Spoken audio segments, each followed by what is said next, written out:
¿Es que acaso queremos nosotros eso para nuestro país? ¿Es que acaso desarrollo significa pasar por eso y destruir todo lo que tenemos?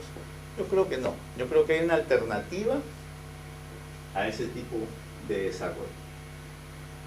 ¿Qué ha pasado entonces en nuestro país?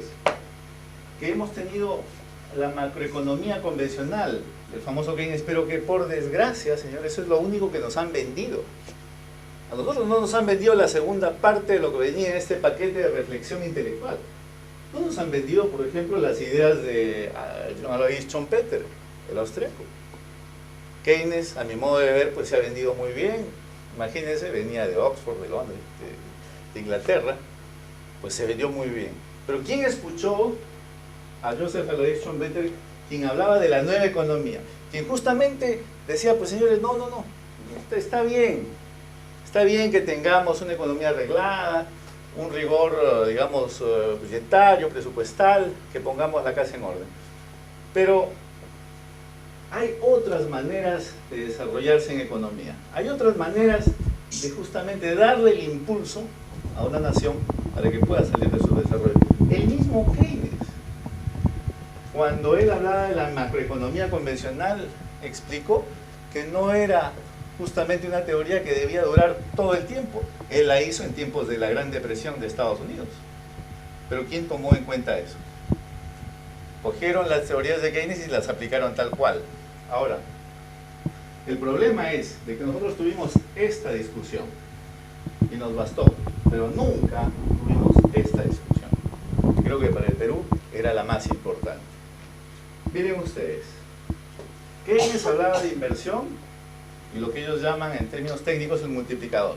Inversión, inversionista. ¿Por qué creen ustedes que el consenso de Washington liberalizaba todo? Porque se tenía que dar cabida al famoso inversionista. Los países subdesarrollados, ¿qué hacían? Como cualquier persona que quiera traer a alguien, se maquillaban y pues daban todas las garantías a las empresas para venir. Los inversionistas. Pero ¿cuál es el problema con el inversionista? El problema con el inversionista, ¿cuál es? De que él llega, invierte, pero en 1, 2, 3 años tiene que salir. ¿Es así? ¿Qué creó en eso? Absolutamente nada. ¿Qué dejó al país? Muy poco. El inversionista. Gran diferencia con lo que se llama el entrepreneur, como lo conocen en francés. Esa cultura del entrepreneurship. Aquel que puede justamente con la inversión provocar esta innovación, la que va a mover la economía. Y es justamente la idea que nos dio Schumpeter, pero que muy pocos escucharon, ya que nos hemos quedado únicamente en este factor, la inversión. Únicamente. Y hacemos todo lo posible en nuestro país para que vengan las empresas y es más, o sea, les abrimos todos los conductos necesarios, vamos hasta los hoteles a negociar con ellos, lo cual pues nos pone en una situación grave de respeto del Estado de Derecho. Esa es, digamos, la explicación económica. Y miren lo que decía Schumpeter, este austriaco: el crecimiento durable no se hace a través del endeudamiento público. ¿Recuerdan lo que les mostré al principio? Endeudamiento público, ese crecimiento casi exponencial de nuestra deuda externa, sino gracias a la innovación y la competición. Los empresarios, justamente, no son los inversionistas. Estamos hablando acá de emprendedores, de gente que puede llevar innovación a un país, no aquel que simplemente llega, invierte y según su business plan tiene que partir de ahí en 1, 2 o 3 años. Dicho sea de paso, cuando hicieron una pregunta aquí a Dina con respecto a si se tomaba en cuenta este aspecto de, por ejemplo, responsabilidad social, yo les debo decir que en una investigación que he hecho sobre lo que hay, los planes de negocio, de las principales consultoras que hay en este mundo, ustedes no van a encontrar en la parte de lo que es el plan de negocios algo que refiera a la responsabilidad social. La única parte que tiene es la parte legal, porque claro, saben que tienen que pagar en un momento o en otro. Pero es únicamente sobre la parte seguros. ¿Cómo me aseguro? Nada más. Pero no hay la reflexión justamente antes de decir, yo llego ahí, ¿qué voy a hacer? ¿En qué voy a contribuir? ¿Cuál es mi responsabilidad social con ese país? Y esa es una reflexión ética que no se ha hecho. Es una reflexión moral que no se ha hecho. Si tenemos una crisis financiera actual, señores, déjenme decirles que no es una crisis financiera, es una crisis moral. Todos aquellos que se han abanderado con las ideas de Adam Smith y la mano invisible, pues no han tomado lo que él escribió, y él creo lo más importante, la historia de los sentimientos morales. Ellos lo único que han hecho, los neoliberales, es abanderarse con las ideas de la riqueza de las naciones. Pero ¿qué pasó con la historia de los sentimientos morales? ¿Quién los ha tomado en cuenta? Nadie. Entonces, es ahí la gran diferencia en la reflexión que no se ha hecho y que nuestro país debe hacer. Debemos buscar entrepreneurs, gente que emprenda, el inversionista bien, pero que deje algo, que haga algo, y que esa inversión sirva justamente al desarrollo social, humano y económico de nuestro país. Y esta es justamente la gran diferencia. Y esto es lo que no hemos hecho en nuestro país. Seguimos en esta fase, pero no hemos pasado a esta fase. Veamos entonces cómo nuestras exportaciones únicamente se han basado en eso. Miren lo que es en minería.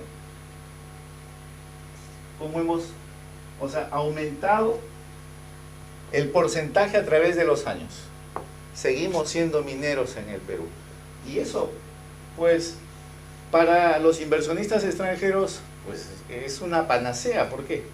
Porque ellos se dicen, si el Perú únicamente opta por vender eso, y tenemos las mejores condiciones para poder llegar a invertir y salir, pues qué mejor que ir siempre ahí.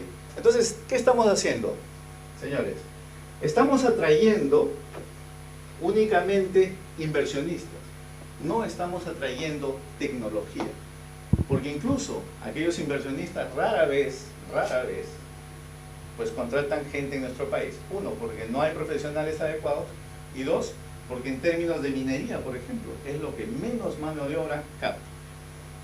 Veamos, señores, la canasta de productos de la exportación. Miren ese proceso de tecnificación y sofisticación. Desde el 75 lo único que hemos hecho ha sido decrecer, mientras que Brasil y Colombia la han aumentado. Es normal, no creamos, no innovamos. Y miren ustedes acá algo muy interesante. El número de micro y pequeñas empresas. Acá tenemos todo lo que es MIPYMES, las micropymes, que vienen a ser 647.000. Y luego las pymes tenemos 5.881. ¿Por qué tenemos tanta micropyme? Porque bueno, seguimos siendo un país pobre, donde hacer una empresa, es una cuestión de vida o de sobrevivencia. Seguimos entonces teniendo este tipo de pymes, pero con poco valor agregado. Y este es el problema. No se usan las nuevas tecnologías. Este es nuestro problema. Somos un país pobre, con micropymes, ¿pero por qué? Porque siempre hay poco uso de nuevas tecnologías. Las pymes rara vez se favorecen de una nueva tecnología, porque simplemente no la hay. Miren ustedes, y el problema también de que las pymes participan con un 42.10% al PBI nacional. Es bastante, es bastante. ¿Y qué tenemos más? Sector servicios. Es increíble cómo un país puede avanzar con justamente pymes que aportan un 42.10% y que son únicamente en servicios un 40%, es prácticamente la mitad. Es bastante. Eso significa que hay poco uso de tecnología. Veamos también acá. Miren ustedes el personal. Primaria, secundaria. Superior, miren aquí. Muy pocos. Los porcentajes son bajos. son bastante bajos. ¿Y eso qué significa? Igualmente que no estamos haciendo lo necesario para tener esos profesionales calificados que pudieran justamente ocupar esos puestos. Seguimos teniendo entonces gente muy poco calificada. Veamos entonces la tercera razón, porque ya les he explicado dos. Ahora vayamos con lo que es justamente la voluntad política. En el año 79 tuvimos la famosa Asamblea Constituyente y en esta Constitución justamente tuvimos el artículo 39, la cual daba no menos del 20% de los recursos ordinarios del presupuesto del gobierno central a la educación. Miren ustedes si no será una cuestión de voluntad política. ¿Qué encontramos en la Constitución del 93? No hay nada. Lo único que se dice es se fomentará, todo se fomenta, pero no hay por lo menos esa voluntad de hacerlo. Debo dejar claro también que este 20% nunca se cumplió, ni de la UNDE, ni Alan García, ni todos los gobiernos después. Nunca se cumplió. Entonces verán que muchas veces pues las grandes voluntades pues no quedan o no caen en terreno fértil. Y eso es justamente una cuestión de voluntad política. Y miren ustedes esto. ¿A qué llegamos en sí? Presupuesto de 2012. No ha habido ningún aumento para la ciencia y la tecnología. Seguimos con un 0,1%, 1,7%. Seguimos ahí. No ha habido ningún aumento. Pese a que se dijo y se prometió de que pues este rubro se iba a aumentar. No se ha hecho. Seguimos en lo mismo. Comisión de Ciencia y Tecnología en el Congreso, formada en el 4 de agosto del 2011. Miren ustedes lo irónico. A iniciativa de Gana Perú. Quien declinó presidirla, ¿a favor de quién? De Fuerza 2011. Es como que alguien adopte un niño y se lo dé al vecino para que lo críe, que el vecino nunca ha querido tener hijos. Imagínense pues en manos de quién tenemos la ciencia y la tecnología en nuestro país. Ahora, intención de aumentar la actual inversión en investigación y desarrollo desde el actual 0,17% al 1%. Debo remarcar la palabra intención, porque eso no se ha hecho hasta ahora. El año pasado, cuando hubo el mensaje a la nación, del 28 de julio, nosotros pensamos que iba a haber algo sobre ciencia y tecnología. No hubo absolutamente nada. Inmediatamente, 2 días después, sacamos un comunicado, el cual llamamos Inclusión Social sin ciencia ni tecnología, en el cual pedíamos y exigíamos que justamente el presupuesto se aumente a 1%. ¿Qué pasó 2 semanas después?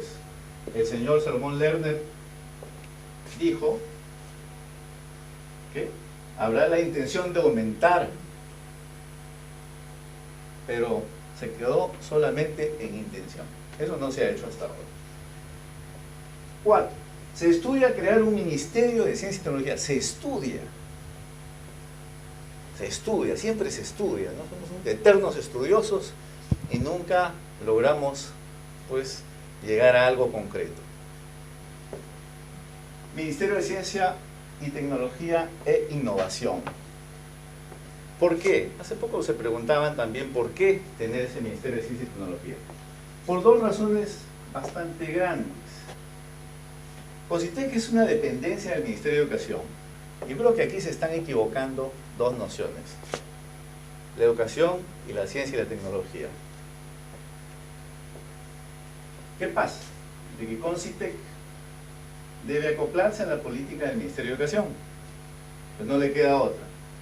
Y la prioridad a la educación básica y no a la ciencia y la tecnología es dada justamente por el Ministerio de Educación. ¿Qué tenemos entonces? Que hay un ente que no pertenece a ese ente. Es más, CONCITEC no tiene local y usa un local en el IPEN. Es así como estamos. Imagínense, señores, en ciencia y tecnología. Cuando se dice que se quiere tener un ministerio, no es burocracia más, o sea, no es darle más burocracia al país, no. Se trata justamente de reunir aquellas fuerzas productivas que tiene el país, aquellas fuerzas científicas, aquellas fuerzas que pueden justamente aportarle más a nuestro país, ya que verán ustedes, en lo que se hace actualmente, pues no da ningún resultado. En términos de transferencia de tecnología, y ese es justamente el punto importante de una de las acciones del Ministerio de Ciencia y Tecnología. Veamos, Estados Unidos, México, Brasil, Perú. 14.719 estudiantes en el extranjero. ¿De acuerdo? Es una cifra bastante razonable, es honorable, diría yo. Ahora, ¿qué estamos haciendo con estos profesionales? ¿Existe una política de repatriación de profesionales del extranjero al Perú? David me podrá contestar, no existe. No existe. Aquellos estudiantes, justamente de ingeniería, que están en el mundo y que pueden hacer mucho, pues no están siendo repatriados al país para que puedan servir. Ahora, miremos de este lado, China, India, Corea del Sur. Miren la cantidad de alumnos que tienen. Me dirán que la población es mayor, tienen razón, pero sigue siendo igual bastante grande en número. ¿Y esta gente qué hace? Pues simplemente aprende y regresa y aplica. Eso es lo que el Perú no tiene, esa transferencia de tecnología que podría ayudarnos tanto justamente a aprender lo que los países de desarrollo vienen haciendo ya desde hace muchos años. Ahora, ¿qué pasa? Cuarta razón también, hablemos de competitividad, ya que se tocó el tema. Michael Porter, de Clusters Theory. Los parques tecnológicos. No sé si ustedes alguna vez han visto un plano de ordenamiento territorial en el Perú. Lo que menos existe en el Perú son estos, parques tecnológicos. Pero veamos también que existe la Ley Marco de Desarrollo de Parques Industriales. Pero es una ley reciente, la cual pues esperemos ver cómo los gobiernos regionales van a aplicarla a sus regiones. Cómo justamente a través del ordenamiento territorial ellos le van a dar una nueva figura a su desarrollo. Y que sobre todo ahí puedan pues las nuevas tecnologías tener un lugar donde poder progresar. Pues bien, señores, educación, ciencia y tecnología representan el potencial que tenemos como sociedad para contribuir al progreso de nuestro país. Ese es el mensaje que queremos llevarles hoy. Y ese es el mensaje que justamente podemos sacar como conclusión de todo este análisis que hemos hecho. Yo creo que tenemos una gran oportunidad. Simplemente depende de todos nosotros. Depende de tener esa voluntad, pero ya cambiando en sí, cambiando la mentalidad, cambiando la manera de ver, cambiando la manera justamente de juzgar a aquellos que nos van a gobernar alguna vez. Muchas gracias.